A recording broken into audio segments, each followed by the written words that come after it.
In this series, we will explore the origins, manifestations, and lessons that entitlement has to offer.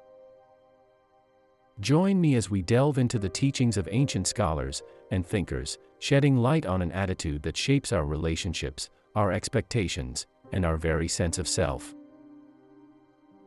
Together, we'll discover how to recognize entitlement, understand its impact, and learn to nurture the other beautiful aspects of our inner environment. Prepare to embark on a path of self-discovery, reflection, and growth. The journey begins now. Deep within the forest of human emotions, there grows a tree known as entitlement. Its branches reach out, demanding the sun's attention, casting shadows on the undergrowth below. But where does this tree find its roots?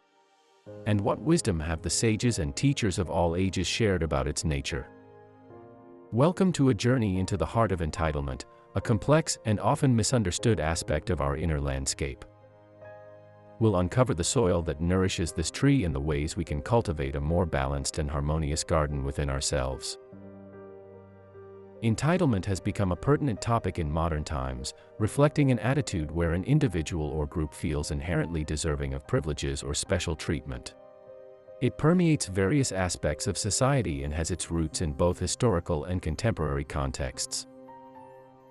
In the following sections, we will delve into the multifaceted nature of entitlement. Definition of entitlement. Entitlement refers to the belief that one is inherently deserving of certain privileges or special treatment. It's a mindset where a person thinks they have the right to something, whether it's a tangible benefit like a promotion or salary increase, or intangible like respect or attention. In a legal or social welfare context, entitlement can also refer to a guarantee of access to benefits based on established rights or by legislation.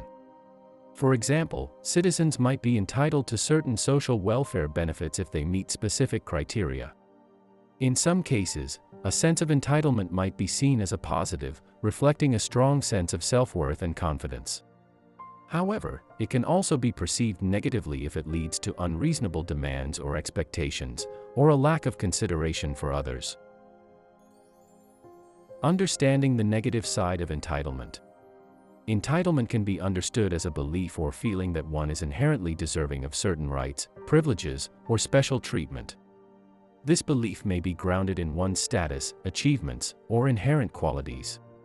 It extends beyond mere self-confidence, leading to unrealistic expectations without corresponding responsibilities. Entitlement versus rights. While entitlement is often associated with an inflated sense of self-importance, it must be distinguished from legitimate rights and needs. Understanding this distinction is essential for balanced human interactions and societal functioning. Causes of entitlement. Psychological factors. Narcissism, a high degree of self-focus and self-importance can foster entitlement. Low self-esteem. Paradoxically, entitlement may mask underlying insecurities.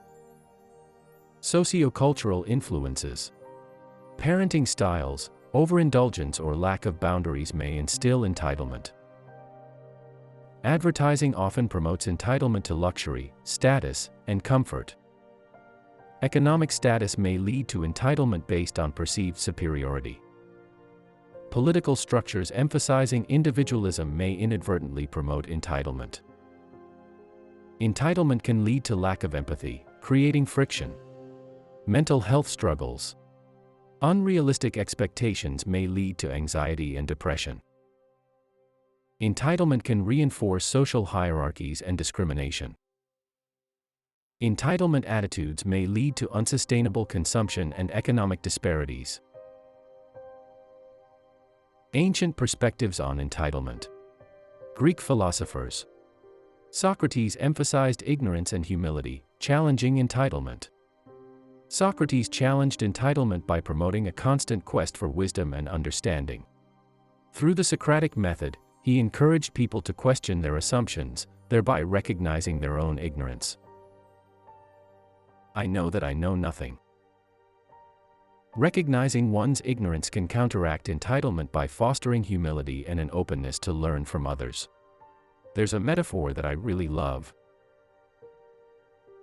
The Socratic method, a metaphor of exploration. Now picture Socrates as a wise guide, holding a lantern. Rather than venturing into the cave himself, he invites you to explore it. The lantern he provides isn't a tool that illuminates everything at once. Instead, it casts a gentle glow, just enough to see the immediate surroundings.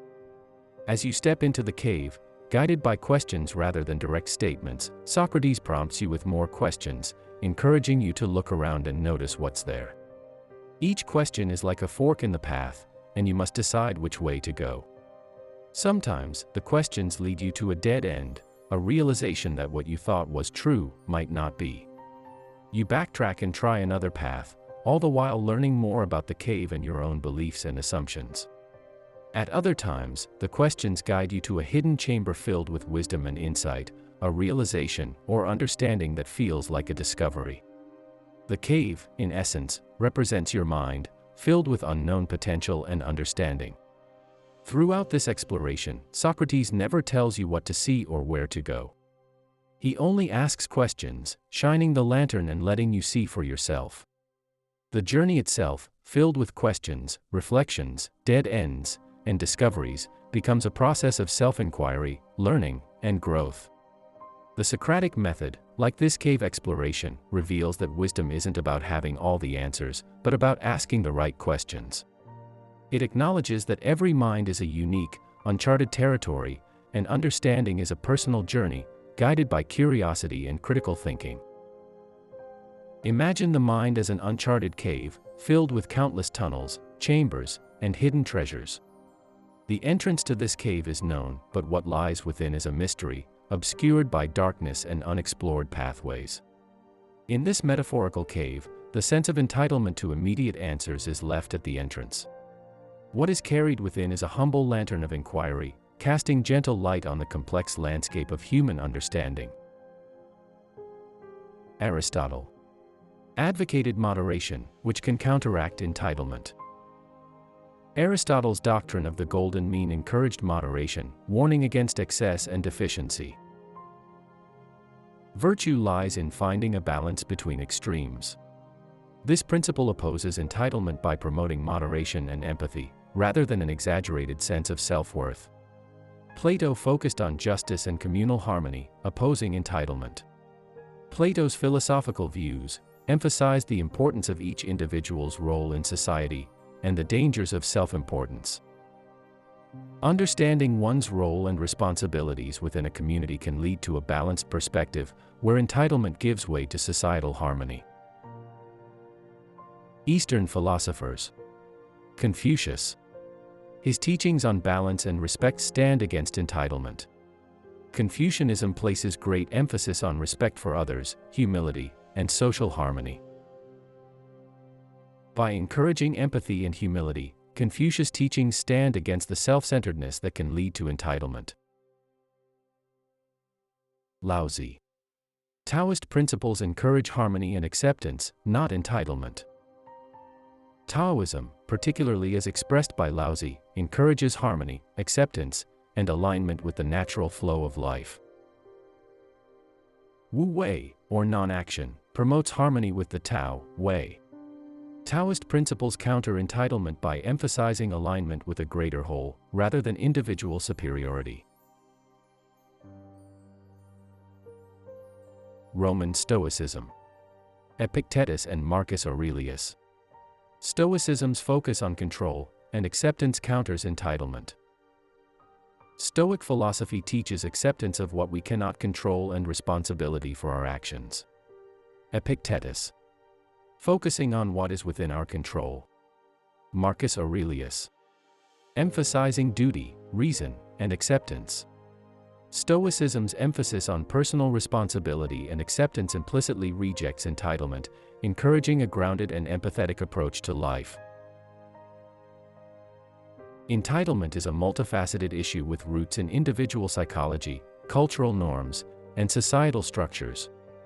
Its consequences can be far-reaching, affecting personal relationships and societal cohesion. Ancient philosophers offer timeless insights that challenge entitlement and promote a more balanced, empathetic approach to human interaction. Understanding entitlement in the modern context requires a nuanced approach, acknowledging legitimate rights while challenging inflated self-importance. Engaging with both contemporary challenges and ancient wisdom can provide a robust framework for navigating this complex issue.